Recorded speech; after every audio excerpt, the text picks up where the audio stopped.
Hello दोस्तों, चलिए तो शुरू करते हैं आज विक्रमादित्य की एक और बहादुरी की कहानी के साथ। प्राचीन काल में उज्जयिनी पर राजा विक्रमादित्य का शासन था। राज्य के एक सुदूर गांव में एक विशाल और खूंखार अजगर ने आतंक मचा दिया।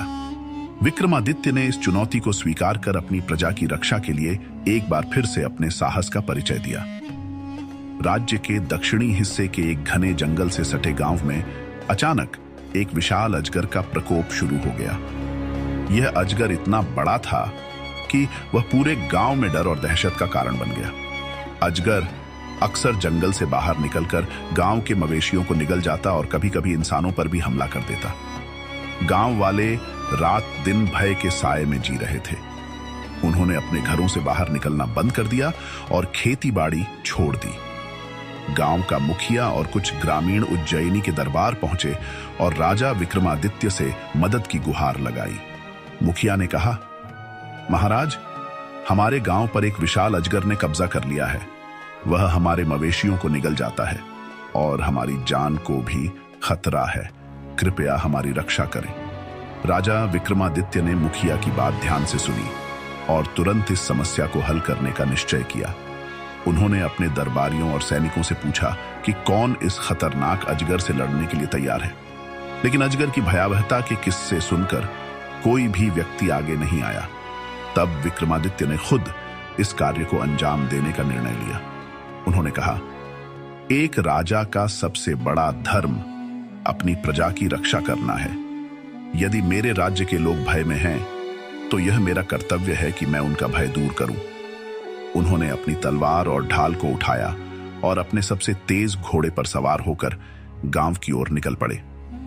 राजा विक्रमादित्य ने गांव पहुंचकर स्थिति का जायजा लिया।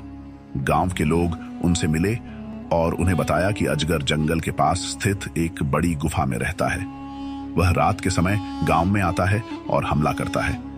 विक्रमादित्य ने ग्रामीणों को सांत्वना दी और कहा, डरो मत, मैं इस समस्या का अंत करूंगा। ये अजगर अब तुम्हारा कुछ नहीं बिगाड़ पाएगा। अगले दिन विक्रमादित्य ने अकेले ही जंगल में जाने का निर्णय लिया। उन्होंने अपनी तलवार और ढाल के साथ गुफा की ओर प्रस्थान किया। जंगल बहुत घना और डरावना था। वहां की खामोशी और अजीब आवाजें माहौल को और भी भयावह बना रही थी। जैसे ही वह गुफा के पास पहुंचे, उन्होंने देखा कि वहां चारों ओर हड्डियां बिखरी हुई थीं। गुफा से एक डरावनी फुफकार की आवाज आ रही थी। यह स्पष्ट था कि अजगर अंदर ही है। जैसे ही राजा गुफा के अंदर गए, उन्होंने देखा कि एक विशाल अजगर उनकी ओर देख रहा है। अजगर की आंखें लाल रंग की थीं और उसकी फुफकार से पूरा गुफा हिल रहा था। अजगर ने राजा को देखते ही हमला करने की कोशिश की। उसने अपनी पूंछ से गुफा की जमीन पर जोरदार प्रहार किया। विक्रमादित्य ने तुरंत अपनी ढाल उठाई और अजगर के हमले को रोका। अजगर ने अपना विशाल मुंह खोला और विक्रमादित्य को निगलने की कोशिश की, लेकिन राजा ने अपनी तलवार से तेज वार किया, जिससे अजगर के शरीर पर गहरी चोट लगी। अजगर ने अपनी पूंछ से राजा पर हमला किया, लेकिन विक्रमादित्य ने तेजी से पीछे हटकर खुद को बचा लिया। उन्होंने अपनी तलवार से अजगर की पूंछ पर वार किया, जिससे वह घायल हो गया। अजगर ने जोर से फुफकार कर विक्रमादित्य पर झपट्टा मारा, लेकिन राजा ने अपनी तलवार से उसकी गर्दन पर प्रहार किया। यह वार इतना तेज था कि अजगर गुस्से और दर्द से तड़पने लगा। राजा ने अपनी सूझबूझ और बहादुरी से आखिरकार अजगर की गर्दन पर जोरदार वार किया, जिससे उसका अंत हो गया।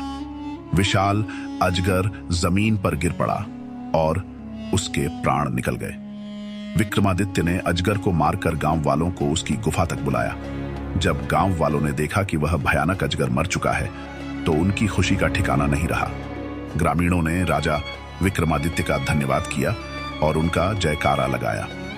उन्होंने कहा, महाराज, आपने हमारी जान बचाई। आपके साहस और कर्तव्य निष्ठा को हम कभी नहीं भूल सकते।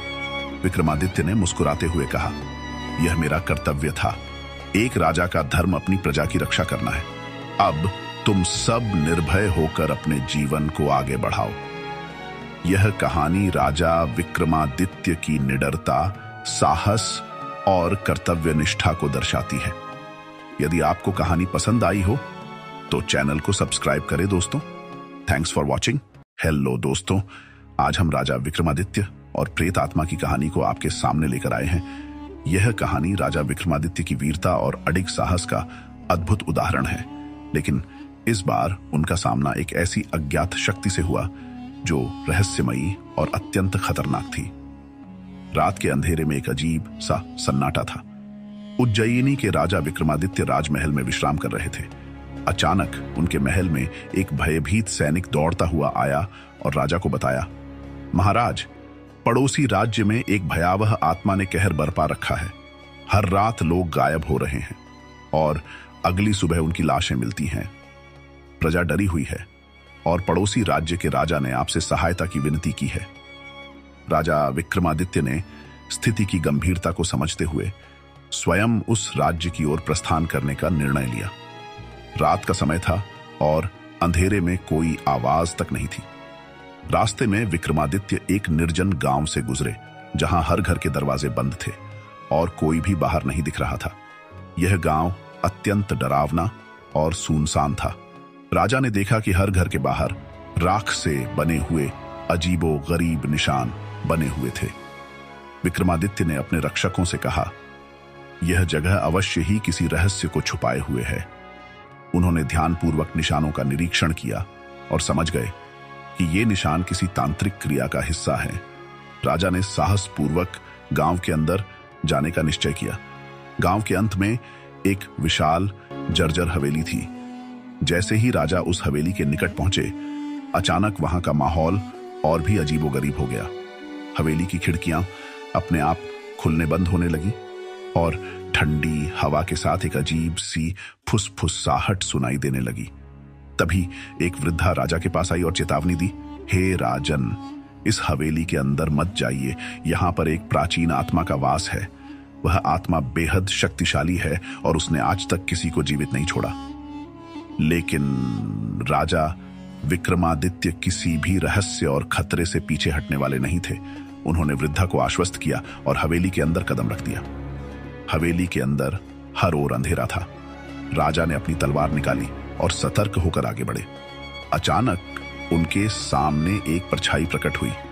यह कोई साधारण परछाई नहीं थी। यह एक अजीब और डरावना आकार था, जो मानो किसी इंसानी चेहरे को विकृत कर डरावनी शक्ल में बदल चुका था। वह आवाज में बोली, हे राजा विक्रमादित्य, तुम यहां क्यों आए हो? क्या तुम्हें मृत्यु का भय नहीं है? राजा ने निर्भीकता से उत्तर दिया, मैं अपनी प्रजा की रक्षा करने आया हूं और किसी भी खतरे का सामना करने के लिए तैयार हूं। यदि तुम निर्दोषों का जीवन बर्बाद कर रहे हो तो तुम्हें मुझसे होकर गुजरना होगा।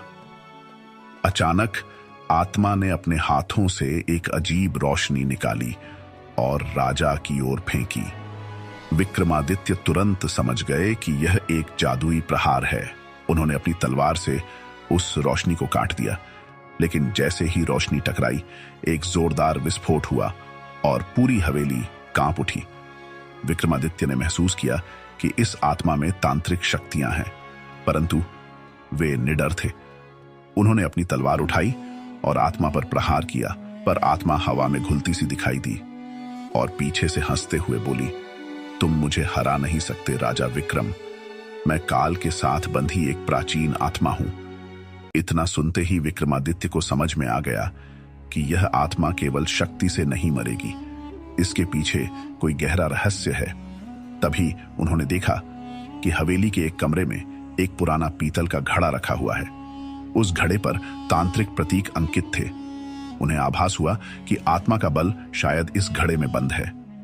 राजा ने जल्दी से घड़े को उठाया और उसे अपनी तलवार से तोड़ दिया। जैसे ही घड़ा टूटा, आत्मा ने दर्दनाक चीख निकाली और उसके शरीर में झटके आने लगे। आत्मा चिल्लाई, तुमने मेरी शक्ति का स्रोत नष्ट कर दिया है राजा विक्रमादित्य। अब मेरी मुक्ति का समय आ गया है।